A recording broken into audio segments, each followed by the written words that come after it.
Tashi, studiusi tjetër është Astrid Lulushi, I cili fatkeqësisht nuk është prezent, por na e ka dërguar punimin e tij. Punimi I tij, sa për informim, është një version I një punimi që ka pas bërë me rastin e 95 vjetorit të lindjes të Pipës që pat organizu vatra dhe zoti Lulushi na e ka dërguar punimin me disa ndryshime që do lexoje doktor Elton Mara. Okej. Më ndëgjoni? Po. Okej. Atëherë, Dante u dënua me internim të përhershëm, nëse kthehej, ai mund të ishte djegur në turrin e druve. Prej andej shkroi Ferrin dhe Parajsën, duke ironizuar të mërshëm armiqtë e tij. Montale ishte kryesisht autodidakt, duke u rritur imagjinata e tij u kap nga disa shkrimtarë përfshirë Dante Alighieri dhe përdori gjuhën e tij alegorike kundër të majtës dhe të djathtës konformiste. Bëhet fjalë për Montalea dhe Dante nga edhe qëndrimi Arshipipës ndaj këtyre dy figurave. Pipa burgos për 10 vjet në Shqipërinë komuniste për recitime të disa vargjeve nga Fausti Goethes. Pasi u lirua nga burgu, hap klap, dënimi I tij origjinal ishte 20 vjet, por pas amnistisë u shkurtua në 10, mbyll klap. Ai u arratis dhe emigroi në Shtetet e Bashkuara, ku dha mësim në Adelphi College, University in Georgetown, University in Columbia dhe UC Berkeley. Pastaj nga 1966 deri në 1989, ai ishte profesor I literacisë italiane në departamentin e gjuhëve romane në Universitetin e Minnesotës, ku për studentët e tij shkroi dhe një libër mbi influencën e poezisë së Dantes në krimtarinë e Montales. Në një shkrirje kohore për rreth 700 vitesh, Dante Alighieri 1265 deri 1321, Eugenio Montale 1896 deri në 1981, Arshippipa 1920-1997. Fakti që edhe sot pas shumë vjetësh nga botimi libri Montale e Dante vazhdon të cilësohet nga kritika si një studimet më të thella e më të hollësishme rreth poetit të madh italian Eugenio Montale, tregon se Arshippipa doli I suksesshëm në këtë sipërmarrje. Është shkurtimisht historia e librit Montale e Dante, një studim I mirëfill, vepër e një autori nga Shqipëria, rreth një nobelisti nga Italia, shkruar në një vend si Amerika. Hap klap. Citoj, një anije nuk është më anije kur pushon së lëndruari. Ajo bëhet diçka tjetër. Çfarë saktësisht? Pyeste Arshippipa në vitin 1968, duke marrë në analizë vargjet e Decentus et Inferos të poetit të njohur italian Eugenio Montale.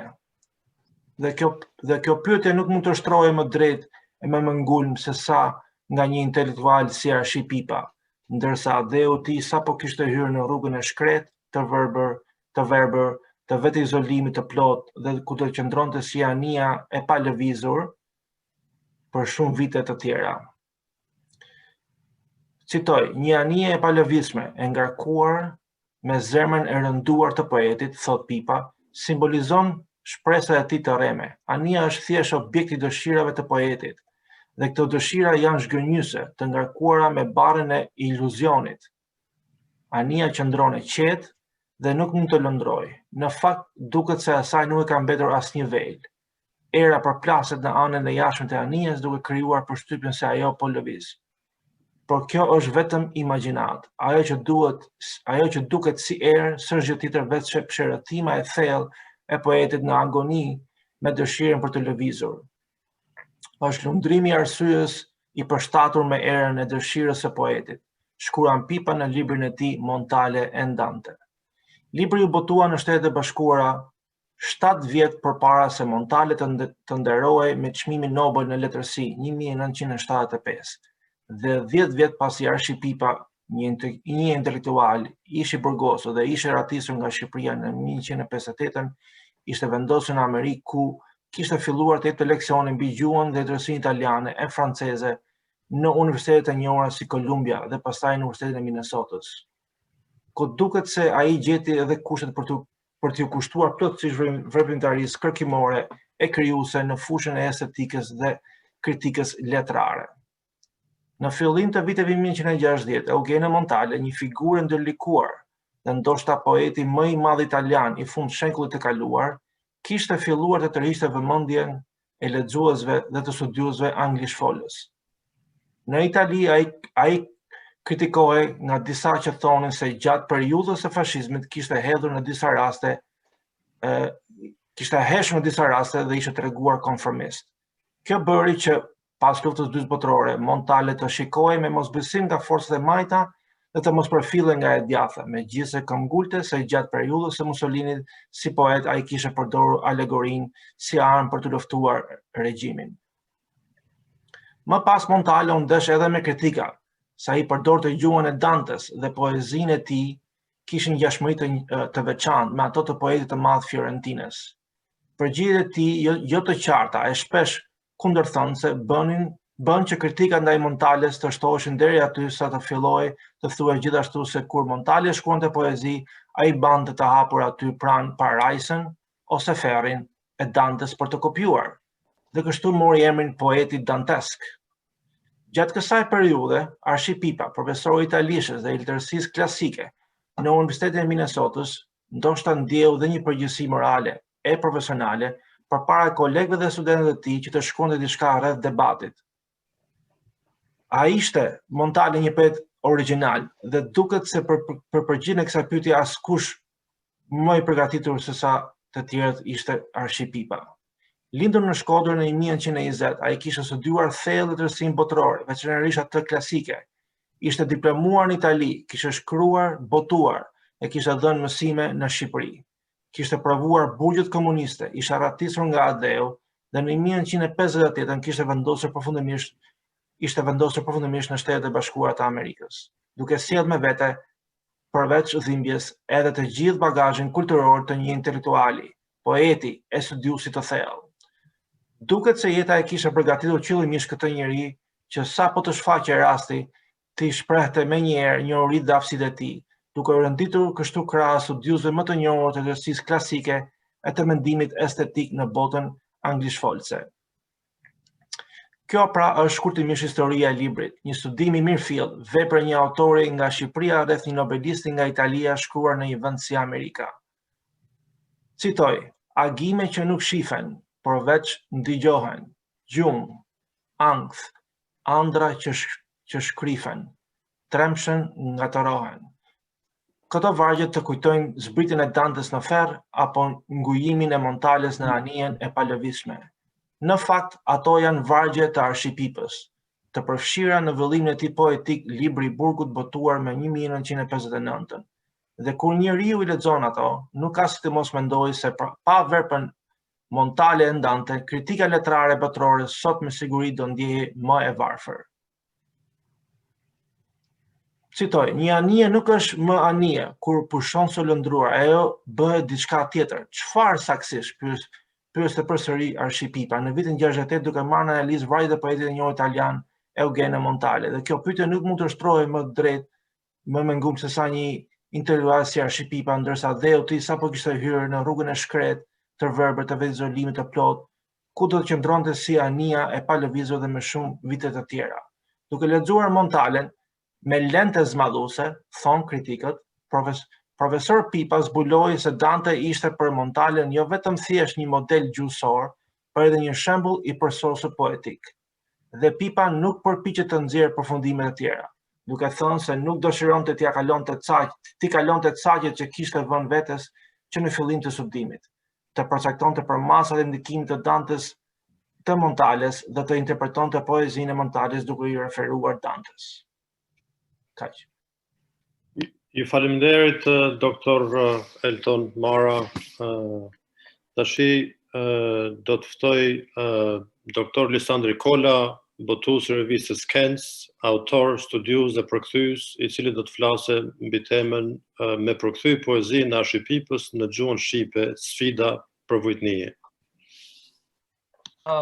Ju faleminderit Dr. Gashi për mundësinë e dhënies së fjalës. Ju përshëndes të gjithëve. Shumë i gëzuar që jemi sot së bashku për me kujtu 100 vjetorin e lindjes së profesor Arshi Pipës. Përshëndes edhe audiencën, kuptohet si gjithmonë poezia edhe veçanërisht autorët si Arshi Pipa mbledhin pak. Po me rëndësi është kualiteti i pjesëmarrjes. Dhe në anën tjetër jam shumë i gëzuar që kemi dhe përshëndes në këtë rast profesor Viktor Berberin dhe profesor Michelangelo Della Luna, të cilët ishin pranishëm krahas tjerëve për me kumtu tashma, po themi, jo si shpi e madhe në gjuhën shqipe, po në një version të dytë në gjuhë angleze mi veprimtarinë letrare kritike të Arshi Pipës apo njohje personale. Unë do të përpiqem me bashkënda me ju disa slides të cilat i kam pjesë të punës për me ilustru edhe ma mirë kumtesën. Jam faktikisht i gëzuar edhe i madhënxyrë që profesor Prendi edhe zoti Kalakulla përmenden të ndjemin Miftar Xhanat, i cili për pak ditë bën edhe 1 vjetorin e ndamjes nga jeta, për komunitetin e Pipës të vogël por kualitative të kësaj në Shqip aktiviteti i veprës Arshi Pipës pa Miftar Xhanën do të ishte inexistent edhe sot e kësaj dite, ma shumë se ç'është sot. Prandaj unë kam mbi titullu kumtesën time 101. Pra në kuptimin e 100 vjetorit të lindjes së Arshi Pipës dhe 1 vjetorit të botuesit, përkthyesit të veprës së Arshi Pipës dhe njëkohësisht mikut edhe kolegut. Siç e përcaktoi moderatori i këtij simpoziumi, tema ime është me përkthy poezinë e Arshi Pipës në gjuhën shqipe, sfida për vojtnie. Janë marrë në trajtesë faktikisht 2 poezi kur revista jon ka botu krahas studimeve dhe kritikave 2 prumje shumë të rëndësishme për kritiken personazhet e jetës së re, Dante, Cavalcanti dhe familja Portinari, gjithashtu dhe Rapsod shqiptar në serbokratisht cikli epik i kreshtikëve. Pra unë nuk kam dëshirë të fokusohem tek produkti i përparshëm kritik apo studimor i Pipës apo mbi Pipën, por do ndalem tek 2 sonete të cilat janë përkthy nga ana ime. Njëri është në gjuhën angleze, Hope, edhe tjetri në gjuhën italiane, Sonio. Modestisht do të tregoj se si ka funksionu procedimi i përkthimit, qoftë ai teorik, qoftë edhe ai praktik. Në kryetëherës natyrisht është bërë një identifikim formal i teksteve. Këto 2 tekste janë të inkorporuar në veprën e 1988-s, autobiografi ose autobiografi. Janë të 2 sonete petrarkiane. Skema përkatëse është një oktav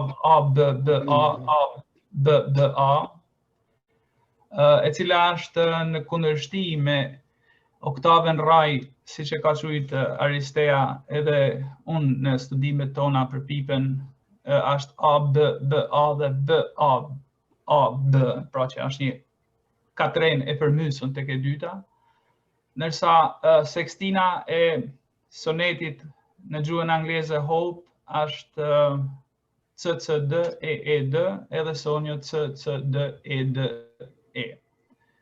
Natyrisht siç dihet metri është endekasilabik, pra 11 rrokësh. Adresantja erotike është Annie. Është një, po themi, mungesë biografike referenciale e këtij aktanti, adresanti lirik. Mund të jetë një latencë erotike e poetit, ne nuk kemi shumë zbardhje për sa i takon jetës, përveç jetës akademike edhe shkrimore të Arshi Pipës, por që më rrim në një konkluzion që natyrisht është inspirim lirik. Pra, personazhi të cilin I ndërtohen sonetet do kemi mundësi me pa edhe pak më vonë. Natyrisht ka funksionu një proces teorik e praktik I përkthimit, po të marrim parasysh një skem e cila na vjen nga studiusja mirënjohur e Comparative Studies, Susan Bassnett, në veprën e saj të mirënjohur Translation Studies. Teksti burimor në kryet herës ka një analizë përkatëse, që sigurisht është bën një depistim I detyruar, po ti referohemi edhe veprës Translating Literature të André Lefebvre, ku është The Cultural Status of the Text, pra duhet me pas një status kultural teksti për me hi me kuptu dhe me hi me transmetu, plus që janë edhe disa vite në mes. Po, a ka një moshë tekstore? Soneti Hop edhe Soneti Sonjo, natyrisht. Soneti Hop faktikisht është sine data, është pa datë, është pjesë e kapitullit 4 të veprës autobiografi në kapitullin e Exile apo Exil.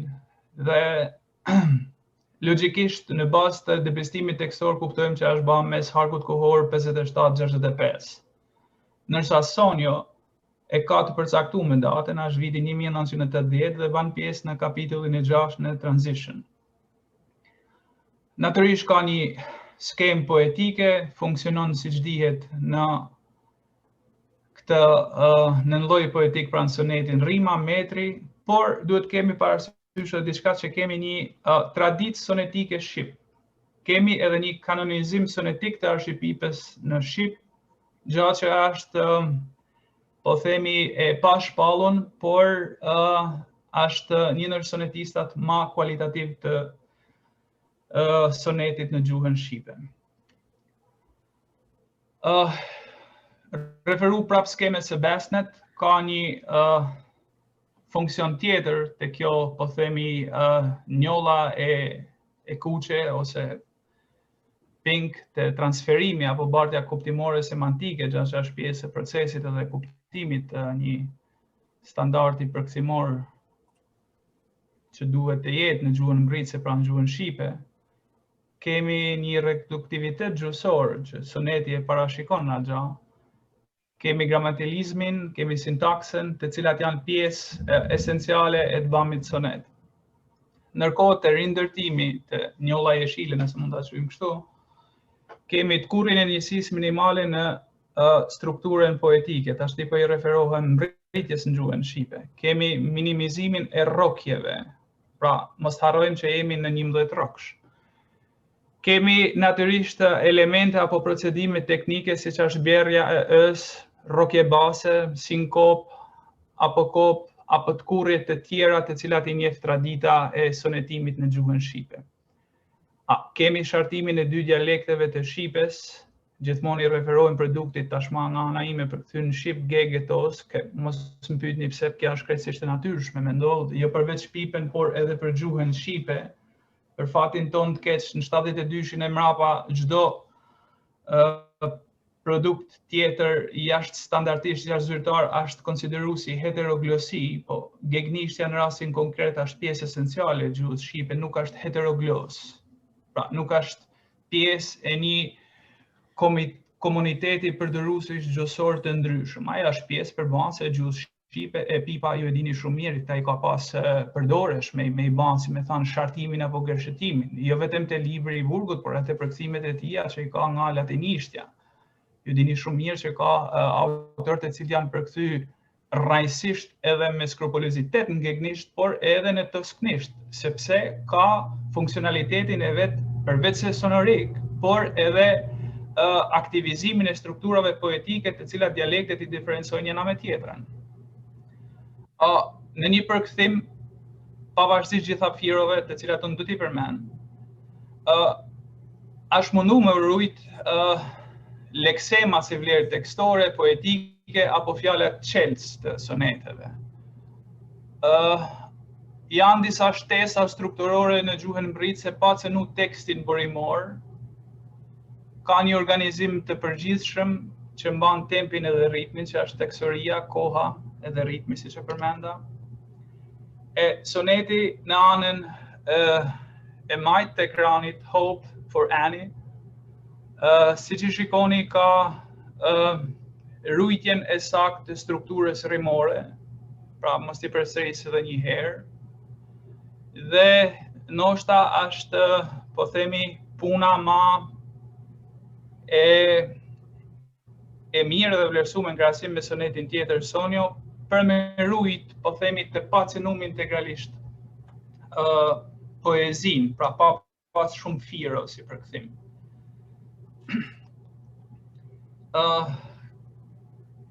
Kemi has, po themi, vështirësi në disa fjalë kyçe, të cilat do t'i citoj edhe ma mrapa pak. Por ajo çka është për të gëzu, përveç fjalës për me folë për poezinë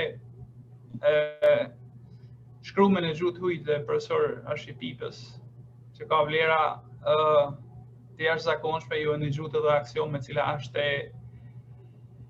e shmangun prej strukturave klasike. Këto dyja janë, sonete janë klasike, Pipa e ka njoftë dhe e ka çmuar shumë klasicizmin sepse i ka interesu me transmetu bazën reale, prandaj edhe libri i Burgut është i shkruar kryesisht në sonete.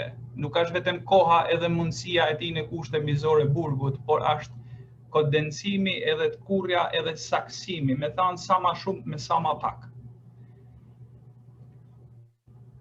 Kemi një diskrepancë kulturore për sa i takon fjalës land apo lenda, acorn në gjuhën angleze. Kemi një kontekst kulturor, kemi natyrisht edhe një kondensim të imazhit poetik. Po të shikoni fjalorin e gjuhës shqipe, lenda thot, shpjegimi. Kokër e vogël cila e thi me një kapuç nga njëra anë që lidhin disa drurë, si lisi e tjerë dhe që han derrat e disa kafshë egra, etc. Në kulturën vendore ku Pipa e ka komponuar sonetin, lenden e hajnë ketrat, nuk e hajnë derrat. Dhe është një imazh përveç se intim edhe poetik është edhe elegant, prandaj unë e quaj si diskrepancë kulturore, e të mos pas shumë ketra në Shqipni, imazhi është lidhur edhe me ato që kanë ndërtuar tekstin, por edhe që një farë mënyrë të kanë pas edhe si pjesë të realitetit, pra këtë frut drunor me konsumu derrat. Pra, po të shikojmë vargun, po e kthehem edhe një herë, po lexoj vetëm katrenën e parë. Thohet, a vite shtum lyp si tu lyp me çudi i kristal pshtjedh një lende ende vleru, tu andru gema deksh gadi lulzu dikah mi tok për te tonit kufi. Pra, le ta imagjinojmë lenden si pjesë elegante, mikro, që futet një kristal në një frut drënor ende gjallë, ende të blerum. Pra, të mos kalojmë tash në interpretimin e lendës sipas kulturës shqipe, sepse do të ishte një bjerrje e jashtëzakonshme e poezisë edhe imazhit poetik. Kemi edhe një moment tjetër, unë e kam titullu këtu si me e ba treshin njësh, një fjalë qelës deaf mute në anglisht, që po ta përkthejmë në shqip është shurdhmemec. Pra, vargu është from quicksand, a deaf mute will speak and sing. Po, problemi është se zgjanimi i vargut me këtë shurdhmemec si pjesë lekseme e strukturës poetike do shkonte 15-16. Prandaj është zgjidh një formë tjetër, është bashkëartimi me një tekst, me një leksem, pardon, nga fondi i tosknishtes dhe është përdor fjala vub, e cila ka burimin etimologjik prej greqishtes vuvos, po të shikoni shpjegimin e profesor Kolec Topalli në fjalorin etimologjik të gjuhës shqipe, po të shikoni edhe fjalorin e gjuhës së sotme shqipe, vub do të thotë një person që nuk dëgjon dhe nuk flet, pra shurdhmemec. Pra zgjidhja apo dilema se si me e ba treshin njësh, besoj se është saksu mas mirit. Tash vim tek poezia tjetër në gjuhën italiane, Sonio, ad Ani, e cila ka tre shigjeta, të cilat shenjojnë ndryshimet edhe rithstrukturimin për me mrit me e bë funksional metrin, rimen, strukturën sonetike. Giaceve accanto a me pallida assorta nel silenzio del vespero che sfoglia un calice tardivo di magnolia, bianca come un suo petalo e rimorta. Po të shikoj me kujdes, sfolja është një folje e cila dënë me thanë me zdesh gjethësh. Në variantin shqip është e cila terë gamin e vont një manjole në për erë, pra janë bë shtesa të cilat besoj unë nuk e cënojnë së tepërmi integritetin e poezisë apo të imazhit poetik në original, por të cilat nga një herë për përkthys të një pjesë e madhe e këtij panelit ka përvoja, besoj unë me çështje përkthimore, e din shumë mirë se cila është taksa e përkthimit në variantin klasik të sonetit, pra kur do në mirujt të gjitha aspektet. Në rastin tjetër kemi të Katrena II, Moglie infelice dalla vita corta, që është përkthim identik, grua e palumtur së jetë hek, in tomba etrusca, spoglia di ogni voglia. Në vër etrusk zdesh dëshirash kësaj herë. Pra, kësaj herë është një shtesë e cila e kontemplon kuptimin ma shumë se që është në original, por nuk cënon besoj unë edhe një herë integritetin total të poezisë. Indifferente al pianto sulla soglia, shpërfillse ndaj vajit të burrit der, del marito, del lutto della scorta. Shpërfillse ndaj vajit të burrit der, korteut i cilin zemër është prek. Edhe këtu kemi një modifikim, rekonstruktim simas pikëzimeve teorike të Susan Basnett. Voli abbracciarti un'ultima volta, me të përqafu për të fund mi thash. Pasai la mano sulla chiomma folta e shkita dorën nga shetin e trash, e ti baciai le palpebre, le cipje, e të putha kapakt e synit qërpikt. Pra, po të shikoni kadencën në gjuhën italiane, atë sa mundem të artikuloj unë, dhe po të shikoni në Shqip janë afru, po tham unë bukur mirë edhe me modesti me thanë janë realizu. E fundit tercet është si mossero e si apersero ad un tratto, lëvizën dhe u hapen pa u zgjat. Poi mi guardasti senza meraviglia, mandej me këqyre pa habit përpikt. Përpikt është shtesë në të njëjtin funksion si kundërsa më herët që mos përsëritem dhe të bëhem monoton, come svegliata da un sonno portratto, sikur ishe zgjuar nga i gjumë i gjatë.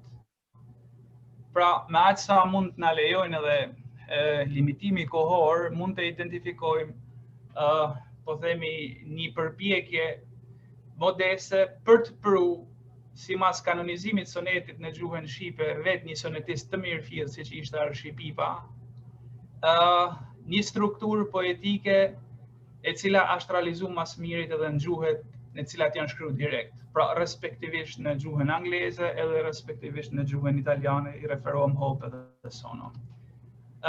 Slajdi i fundit, për qenë i sakt me kohën, ju e një gjutë dhe në leximin aksioma, është ky distiku i shkëputur nga poezia integralisht, poezia s'ka me pru farë shëlbimi, thjesht fatin e saj për grahmat e veta.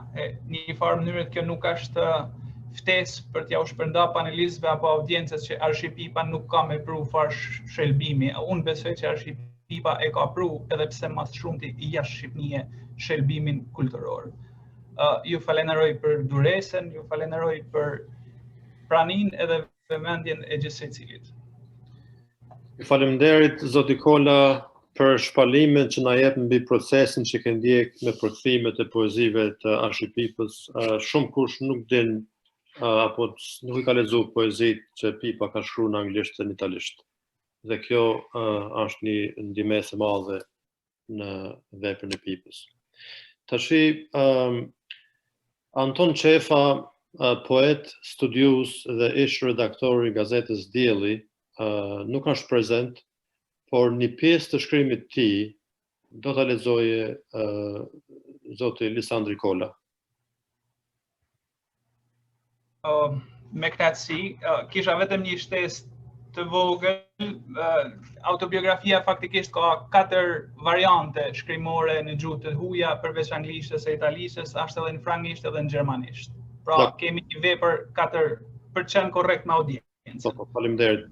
Tash për sa i takon leximit para se t'jap fjalën për leximin e zotit Qefa, pash që profesor Mandala ka hyrë në linjë edhe desha ta përshëndes e ta falenderoj. Profesor Mandala po deshe që të na përshëndetis për 2 minuta, megjithse audienca e ka ndëgjuar fjalimin tënd. Unë faleminderit, mirë mbrëma, mirë dita, nuk di si t'u ja them se me këto orët duhet të jetojmë si Gjoj, si 24 orë pa diel dhe pa hën për të qenë të pranishëm kudo. Jam shumë i kënaqur e shumë i gëzuar për të ditë përkujtimore që kushtohet profesor Pipës. A kam thënë te video, më vjen keq që nuk isha i pranishëm që kur filluat, por siç ju thash, kam pasur probleme me punën, kemi pasur probleme me punën. Sapo mbarova takimin që kishim programuar me kolegët edhe ja se erdha. Dëgjova me shumë interes dikuntesat e fundit, sidomos atë të zotit Lisandër Kolës, se është më korrekt më duket. Mund ta diskutojmë se kam edhe unë disa mendime mi përthimin e këtire gjini poezisht, se nuk janë shumë të lehta, soneti është një nga më të vështirat. Do ta diskutojmë në një rast tjetër, e pse jo, mund jetë edhe një rast se bepi për një takim tjetër. Shoftu shumë miq, Agron Tufën, profesor Anton Berishën, që duket më i bukur se sa është realisht, edhe shumë miq të tjerë që kam kënaqësinë të takoj e të shoh për herën e parë. Ju uroj gjithë të mirat edhe punë të mbarë. Shpresojmë të kemi raste të tjera, meqenëse Covid-i na detyroi të rrim në shtëpi, shfrytëzojmë këto mundësi që kemi për të biseduar edhe për gjëra më të rëndësishme duke qenë larg. Mirupafshim. Faleminderit shumë. Tashi Anton Qefa na ka dërguar punimin e tij dhe një pjesë të punimit zoti Kola do e lexoj. Në parantez, materiali... Zoti një sekund vetëm, se pash tani Michelangelo se kisha hasur tu në monitor. Ciao Michela. Patjetër. Sa i takon materialit e depozitum në redaksin e simpoziumit, nga zoti Anton Qefa, më duhet të them që është një material i shtrim, i gjan, i cili prek apo sintetizon disa pika kryesore për sa i takon aktivitetit jetësor dhe letrar të Arship Pipës. Pra veprën e tij si kritik, veprën letrare, veprën filozofike, veprën e Arship Pipës me status politologjie, politologji gjusore, etj. Po këtu na është duk me vend me sintetizu një syth ku flet për binomin Arship Pipa dhe gjuha shqipe. Gjuhën tonë, thot autori, Arshiu e njohu dhe e përdori në mënyrë të përkryme, në të dy dialektet. Ai kishte qëndrimin e Çabeit. Unë kundroj me simpati një gjendje qysh nga jo sotmja, kur një shqipni e vogël shembull fort i rrallë në Europë është e zoja, me u shpreh në dy gjuhë letrare. Ky është një shenjë pasonie kulture që na shquhen, cili do të shoh shkaku i tij. Dhe në një tjetër rast, gegnishtja me tosknishten plotësohen në fushën letrare në një mënyrë fatlume. Ka gjana që njëna i thot fuqishëm, tjetra i shpreh këndshëm. Arshiu e tregoi veten mjeshtër në të dy dialektet. Mjafton të përmendim këtu dy gjevahire poetike, Shemo Hajduti, toskërisht, Kupedania, gegnisht, ose përkthimin e Lukrecit në gegnisht, se aty gjen, citon Pipen, hovet vigane të mendimit dhe trandjen e gjithanshme të shpirtit. Kurse Virgjilin në toskërisht. Jo se ai nuk mund të përkthehet mirë në gegnisht, por ajo diçka e vogëlt dhe fluide që është poezia e tij shkrihet më mirë në toskërisht, citon autori nga shënimet e përkthyesit pranë këtë rast Pipës vet. Gjithsesi, edhe pse u desh të vdes pa shkogjeqi, për t'i vu vulen kësaj dukunie, nërgjegja disa intelektualve, kryesisht atyne që ushqejnë mendsinë e kohës së diktaturës për këtë çështje madhore, është ajo që është, preferon të pranojë paragjykimin në vend të faktit. Në veprën e Pipës, Politics of Language in Socialist Albania, arshiu merret me problemin e standardit të gjuhës son letrare, të vendosën në një forum ku liria e fjalës përbante sakrilegj, si në të gjitha forumet e diktaturës, dhe mbërrin në përfundimin që gjuha e njësuar nuk është e njësume, as e përbashkët, as kombëtare. Ajo është një variante tosknishte e arnume me disa huazime fonetike nga gegnishtja letrare, të cilat I mungojshin strukturës së tosknishtes. Një përfundim të cilin nuk mund t'i heqësh asnjë presje, siç thot një shprehje popullore dhe që në fund është pranuar për gjithëve. Kjo është finalja e sythit të shkëputën nga artikulli I Anton Qefës. Faleminderit. Faleminderit, doktor Kola. Para se të mbyllim programin, unë dëshiroj që fjalën përmbyllëse në fund ta mbaje ish kryetari I Vatrës, doktor Gjon Buçaj. Në këtë moment dëshiroj që të gjithë pjesëmarrësit, veçanërisht ligjëruesit dhe bashkëpunëtorët e mi që u morën me organizimin e këtij simpoziumi, t'i falenderoj. Unë mendoj që Ashik Pipa do të ngelet një nga njerëzit më të mëdhenj të letrave shqipe dhe nga më të guximshmit që sfidoi skëterën komuniste me penë në dorë. Qëndrimi I tij, vepra e tij, fjala e tij është dëshmuese. Tash ftoj doktor Gjon Buçajin, ish kryetari I Vatrës, I cili do të ndajë diçka personale në lidhje me profesor Pipën në bashkëpunimin e tij me ta, dhe doktor Buçaj do të mbyllë programin e simpoziumit. Faleminderit, ju përshëndes gjithëve dhe përgëzoj ju organizatorët, përgëzoj e falenderoj edhe folsat, një kënaqësi dyfisht, një për këtë simpozium që u realizohet, simpozium vërtet shkencor, që pjesëmarrja e folsave me punime vërtet serioze e ngrisin në nivelin e lartë kulturor, edhe në këtë rast edhe të historisë së kulturës sonë, që plotëson një pjesë të kulturës së lehtësisë shqipe, e cila ka pësuar sigur se kemi pa fatkeqësisht për një gjysmë shekulli coptime edhe e përjashtime.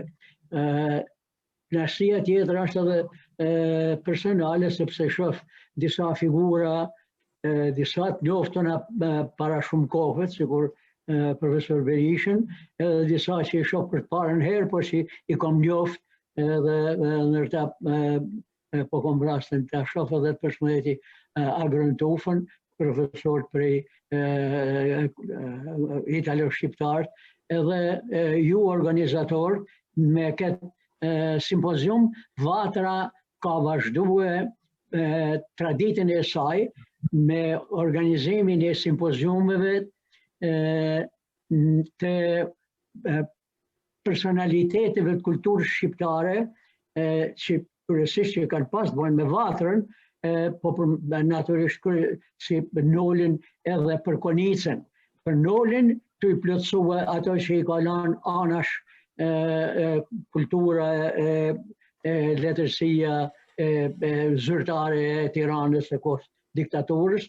Për Konicën të e sjell, dhe më thënë që ishte ai totalisht edhe i mohuar. Kësaj here vatra përkujton bashkëpunim edhe me revistën Kens, përkujton dhe e kremton jetën e veprën e Arshipipës, që ky ka pas të bëjë me vatrën sepse për një periudhë ishte kryetari i saj. Ky është një epizod në biografinë e tij profesionale, po edhe të aktivitetit të tij kulturor, por në këtë rast mund të themi edhe politiko-historik, që ai ka sakrifikuar prej punëve të jashtëzakonisht të denona që kishte në atë kohë, po kjo është viti 1991, që natyrisht ishte në zonën e votonte Albanika edhe ishte shumë aktiv, ka pranuar me drejtue vatrën në atë kohë për një vjet. Arsyeja ishte sepse ra ndryshimi në Shqipëri, Ramiz Alia u ba, si më thanë, ai kryetari presidenti i Shqipërisë post-diktatoriale, edhe i kishte ngjall shpresa mjerisht, dhe më thanë,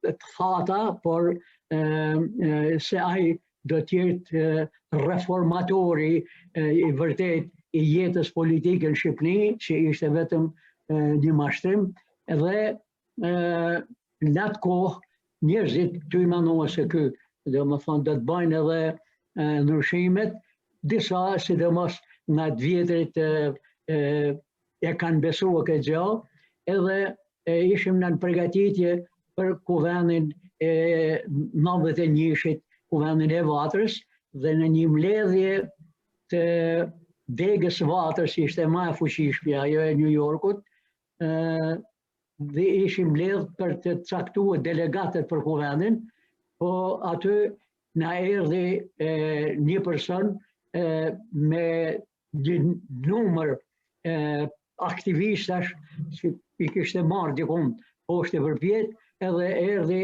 të na tregue bllokun e diftesave që kishte lëshuar për antarësimin që kishin bërë këta njerëz, nuk kishte marrë nga $1, nuk e di se çka, edhe praktikisht e grabiti mbledhjen që ishte e filluar, edhe tha se do të bëjmë mbledhje të re, do të përgatisim, do të bëjmë delegat të kudion. Si do që jetë, me mehmen e disa njerëzve mendje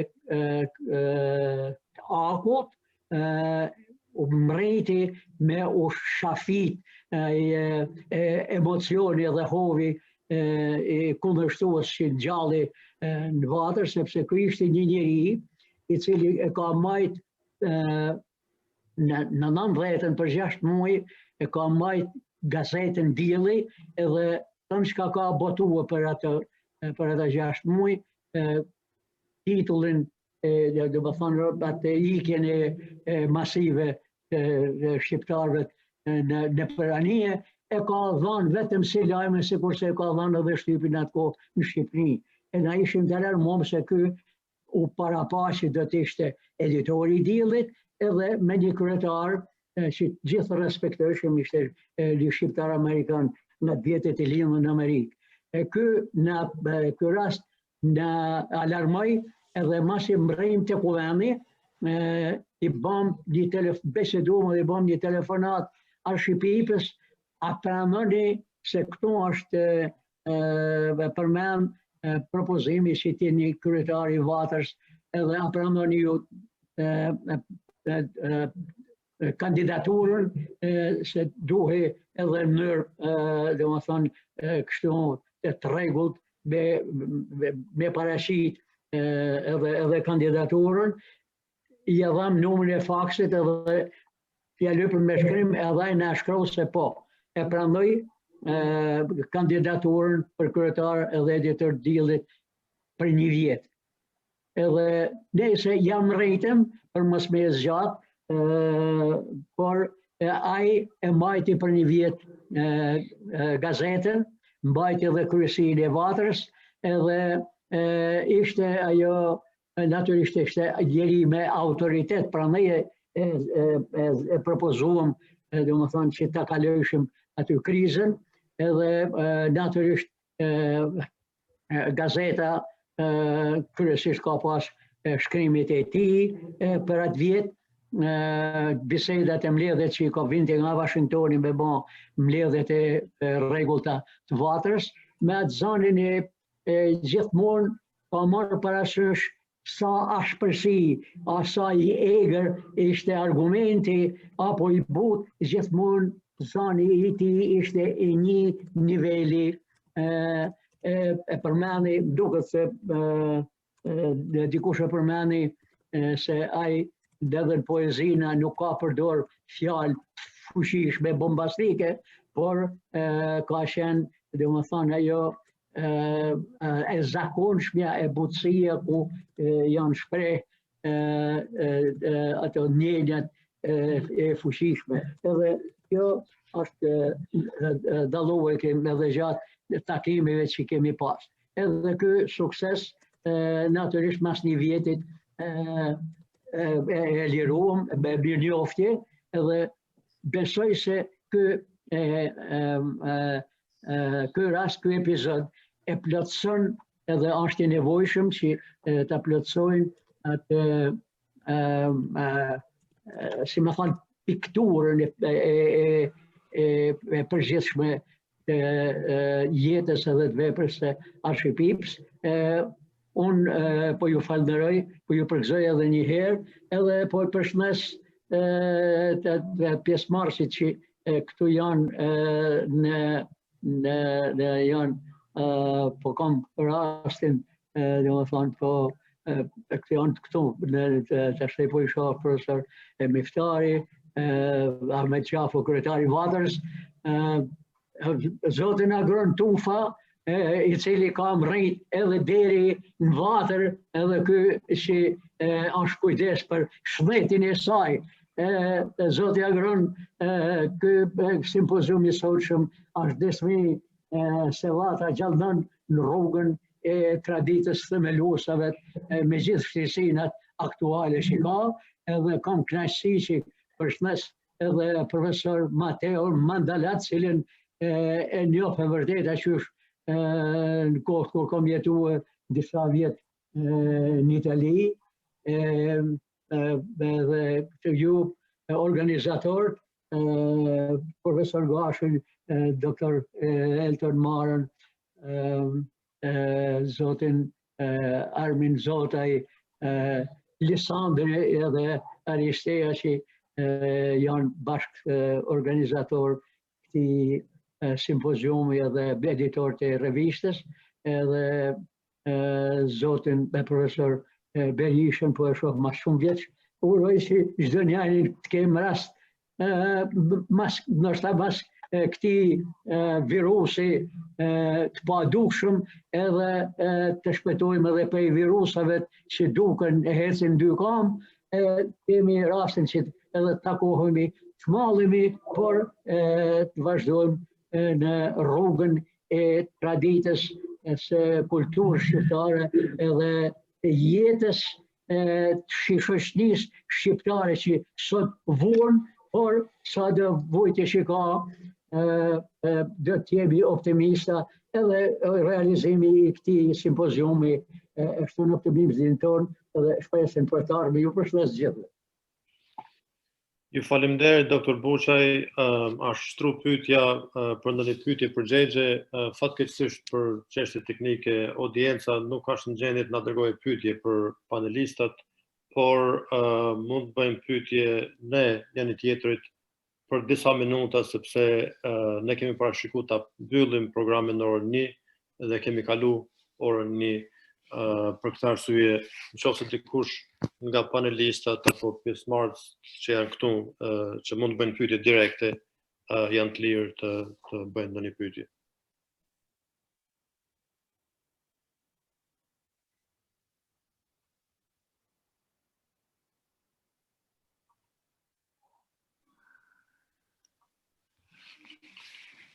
Unë du me përmend vetëm një gjë, mund të bëjnë ndokush në një koment. U përmend se pipa nuk është lexuar, nuk është shumë i njohur atje. Ky është një fenomen për të gjithë krijimtarët jashtë shtetit, jashtë që kanë janë larguar qoftë me Ernest Kolishi, Martin Camaj, Pipa,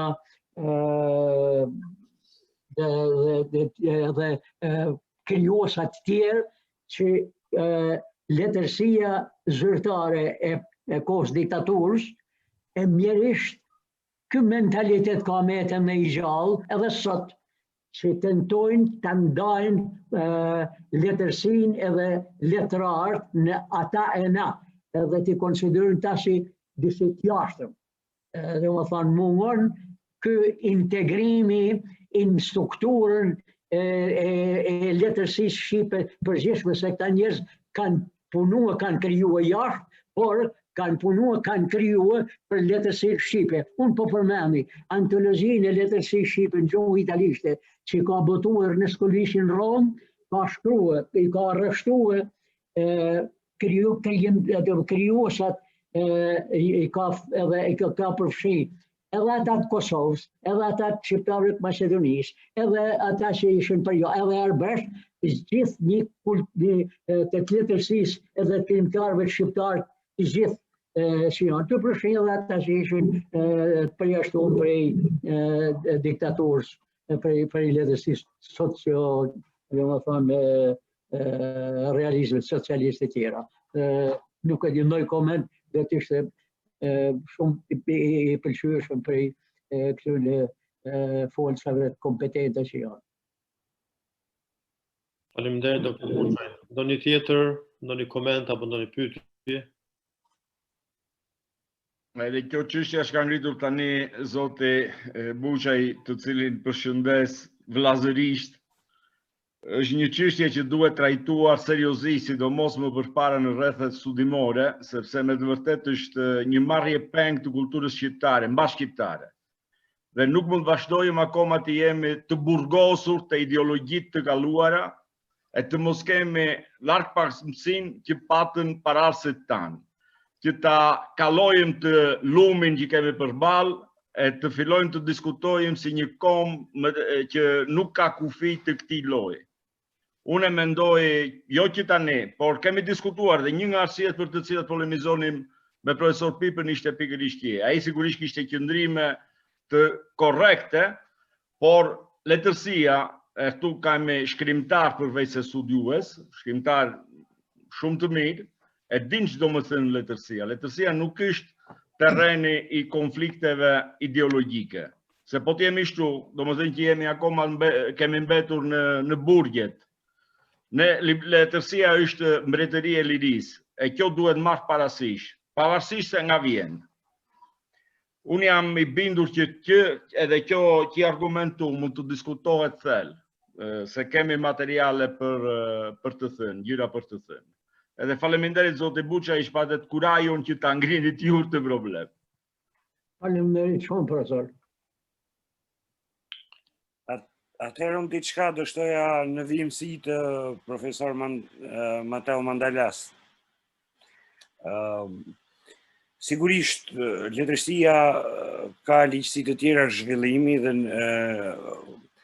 nëse ajo është e vërtet, ajo nuk ka një kufi kohor ku falimenton, nuk ka në afat skadence si mallat ushqimore apo çdo sent, gjëra veshmbathje që janë ato. E kam fjalën që letërsia, sipas asaj ide që ngriti Mateo Mandala, të jetoj me shumë llojshmërinë e vet dhe identitetin që ka, Dhe vlerat e saj të kundrohen vazhdimisht asnjëherë nuk është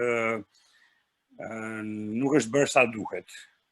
Për të spikatur vlerat, po them artistike që kanë një jetë gjatësi që si thua intuita e studiusit apo si thua përgatitja e studiusve të letërsisë mund t'i nxjerrin më në pa. Mua ajo që më shqetëson dhe për këtë e mora fjalën është që gjithashtu ne duhet të kemi një shkallë vigjilencë, themi një shkallë alergjie dhe vigjilencë njëkohësisht, kur anatemon dhe shenjohen për sulm vlerat më të spikatura pikërisht të asaj letërsie, duke abstraguar, po themi nga biografia e personit, nga ajo se çfarë përfaqëson, domethënë personi, që mund të jetë i lëvdueshëm nga njëra anë apo i kritikueshëm nga pala tjetër. Ne kemi parë që kohët e fundit u sulmuan me një ashpërsi kanibaleske dy shkrimtarët qendror të letërsisë shqipe, të themi të traditave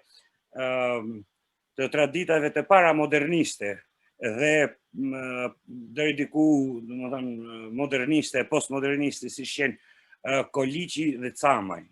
Domethënë, nëse do t'ja presim letërsisë shqipe dhe ne jemi shumë të lëndueshëm nga këto pikpamje, gjykojmë si tifoza futbolli, domethënë. E kam fjalën për kategorinë e masës, masive, jo ne që jemi këtu në panel. Nëse ne nuk kemi arritur të dimë se si t'i mbrojmë mënyrën se si sulmohen, si porositën, killeri që porositët dhe mënyra e ullët dhe fare ofenduese dhe banale që përdoret për të shtirë, për të vrarë dhe cënuar ata që sjellin shtyllat e origjinalitetit të një letërsie kombëtare, atëherë ne thjesht kemi lënë terren edhe të tjerëve të ngjashëm që të veprojnë po kështu. Pikërisht për këtë desha që të kemi një shkallë vigjilence dhe alergjie për të mos i pranuar sulmet e porositura, killerat me porosi ndaj atentatorëve, pra, ndaj figurave të mëdha për çfarë do lloj arsye qofshin. Në fund të fundit nga pikpamja e vitit ta zëm 2500, 3000, ne nuk do jemi gjallë, po do jenë të tjerë. Do të mrrin vetëm tekstet. Do mrrin vetëm tekstet letrare. Dhe ai bashkohës që do i lexoj nuk do ta di ta zëm që Agron Tufa ka qenë tullac apo me flok, që ka qenë topall apo me dy këmbë, që ka pas apo jo fëmijë. Ai do të lexoj nëse i intereson ky tekst, çfarë teksti është, çfarë kozmosi tekstor, shkalla e integrimit, shkalla e intrigimit, desha të them, dhe e përfshirjes, është tekst letrar apo jo. Dhe në këtë pikpamje, shumë më tepër se sa vrasja e autorit në kuptimin individual, fizik, të lëndueshëm, është përpjekja për të vrarë veprën e tij, që ajo të jetë e paragjykuar, siç ka qenë më përpara gjatë komunizmit, është një atentat për ta vonuar edhe pak, ose për të krijuar, si thua, ndjesi të pakëndshme ndaj autorit që i faturon pastaj sigurisht dhe veprës. Ky ishte thelbi i shqetësimit tim. Faleminderit zoti Tufa. Zoti Gashi, U lutem. kam një pyetje, meqenëse se formatin që kemi krijuar, domethënë në shpytje midis panelistëve, por nën kryetari i Vatrës, zoti Ahmet Hoti, ka një pyetje për Lisandrin. Sigurisht. Edhe ky simpozium domethënë është një platformë ku sensibilizon publikun për sa i përket figurës multidimensionale të arshipipës. Pyetja e Lisandrës është që pyetet kjo strategji në kushtet që jemi tash, si mund të bëhet që të masivohet figura e Pipës në kulturën tonë.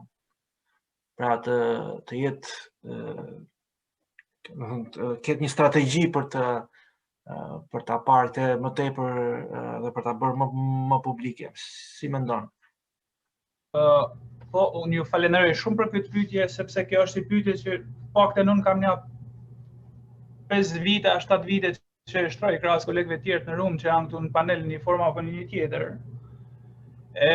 Unë besoj që strategjia më e përshtatshme është praminimi në universitete. Në universitetin ku unë kam bërë pjesë, ne kemi pas mundësi me inkorporu me tekste shqyrtuese, poetike, arshipipën, janë bë përpjekje, po themi, individuale apo edhe prej kolegëve në mënyrë të ngushtë, sepse profesor Tufa din shumë mirë sepse ka punuar për vite në atë universitet.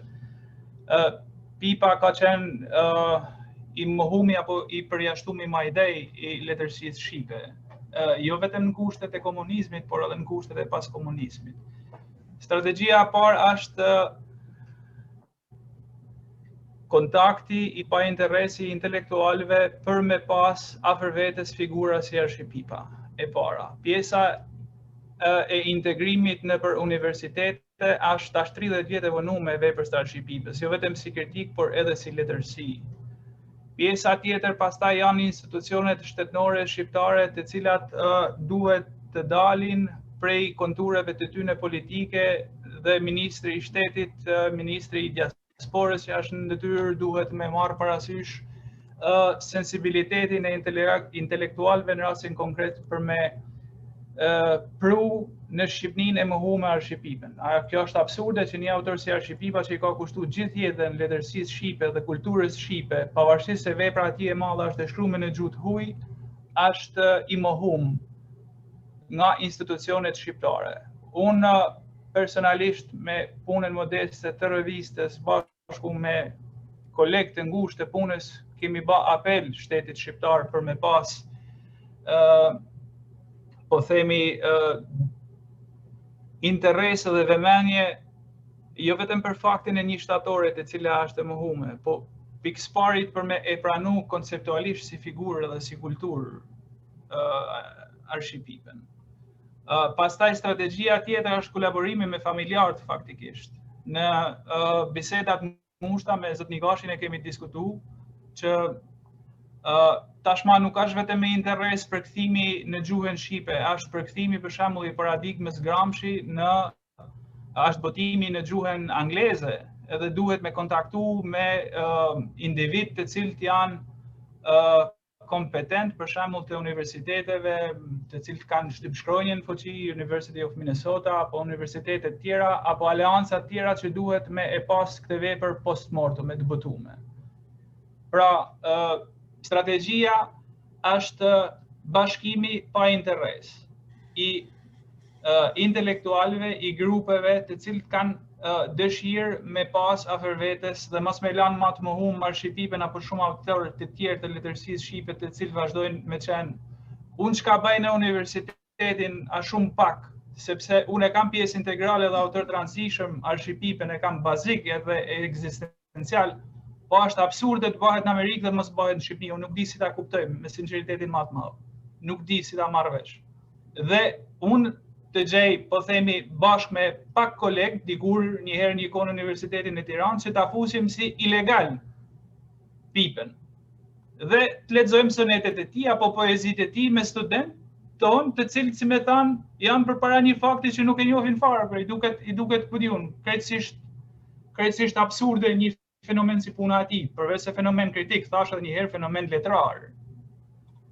Prandaj unë nëpërmjet kësaj pyetje që pati i nderti nën kryetari Vatrës me shtru, është aleanca e të gjithëve pa interes konkret për me kthy po themi kulturalisht këtë odise. Për me kthy kulturalisht sepse nuk di se cilat janë pilastrat pastaj të një shteti edhe një kulture të vogël, duhet me thanë shqiptare. Cilat janë pilastrat apo kush janë pilastrat? Profesor Tufa përmendi kur sulmohet Camaj dhe Koliçi, edhe kur në një realitet po themi të shëmtuar, dhe jam shumë dakord me të që vlera tekseve mbetet, nesër pas nesër as këto bisedat e fundit, po themi ne për poezin në favor të diktatorit apo diktaturës apo propagandës, unë di shumë mirë, nese pas nese do mbet tek, se unë pajtohem krejtësisht në atë pikë. Por duhet të jemi, po themi, të vëmendshëm ndaj vlerave reale që duhet me u kap shteti shqiptar, kultura shqiptare, se po të kapemi, po themi ne të interesat e ngushte, po themi të një çmimi apo një nominimi konkret, që kam interesun t'ja jap, po themi, rastin fal, profesor Sofia drejtor ju, Agron Tufës, sepse nesër Agron Tufa do mbaj pjesë të antologjisë, më vjen keq, po kjo nuk është diskutim as letrar apo as edhe i shnetshëm kulturalisht. Ndoshta u zgjata ju kërkoj ndjes, po Diçka, Lisandër. po. Çmimet, siç po sugjeroj unë, me që punët kanë shkuar kështu, gjëja më e shëndetshme është me i refuzu kategorikisht. Unë e kam dhënë një qendrim, po nuk dia refuzim, po Unë tani me që kështu shkon punët, unë po sugjeroj një gjë që do ta mbaj konstante për herë. Thjesht çmimet refuzohen. Domethënë. unë jam shumë i gëzuar që po e ndigjoj faktikisht edhe që po pozicionoheni në këtë drejtim. Unë e kam thënë në një formë të një debati të fundit, nuk është vendi ta ricikloj edhe një herë, që nëse çmimet janë në këtë mënyrë si janë në Shqipëri, sigurisht unë nuk e gjej vetin komod të marr pjesë dhe bile e gjej vetin të fym nëse nuk pyeten pikë parit, a kam konsensus. Unë kam përshtypjen që asnjë nuk keni pas konsensus kur keni qenë tek kandidimi poetë. A ju ka pyetur kush? Kjo është absurde. Do të ndërhyj unë një sekond, më fal një sekond, se pyetja që ishte se çfarë mund të bëjmë ne që ta vëmë në lëvizje gjithë popullin shqiptar që të merret me studimin e Pipës. Çështja janë që qysh në vitin 1992, kur Pipa deklaroi në Rinas që ata që kanë bërë krime duhet të dënohen me gjyq, ajo i veni ka pak qëndrimeve institucionale ndaj veprës Pipës, duke filluar qysh në vitet e para të 90-s. Por, për ta mbyll programin e sotëm, do të lexoj një recitim, një citat të shkurt të poetit mistik arab Khalil Gibran, ku thotë që ju mund të më lidhni me dorë kam, me pranga zinxhir, dhe të më fusnin burgun e errët, por askush nuk do të më sklavroj mendimet e mia, sepse mendja ime është e lirë si fladi në qiellin e gjanë. Mendja e profesor Pipës ka qenë e lirë, edhe pse ka qenë në burg, ai na i la shkrimet e veta, testament mbi vujtjet e të burgosënve që kanë tejkalu në burgjet e Shqipërisë, edhe shkru me një mënyrë të lartë artistike. Ju falenderoj të gjithëve për pjesëmarrjen tuaj në këtë simpozium. Ju falenderoj të gjithë anëtarët e audiencës, të cilët kanë pas durimin me qëndru tash 3 orë gjysmë që jemi në këtë program. Edhe një pjesë të më thonë s'kanë pas mundësi edhe të shkojnë të hanë një copë bukë, se s'kemi pas asnjë kohë pushimi. Dhe me këtë po e mbyllim programin dhe shpresojmë që së shpejti të bëjmë programe tjera mbi veprën e Arship Pipës edhe mbi veprat të autorëve të tjerë të cilët e meritojnë. Atëherë, me të mira dhe ditën e mirë të gjithëve. Nofshi, faleminderit. Kalofshi mirë. Faleminderit. Ditën e mirë. Faleminderit. Mirupafshim.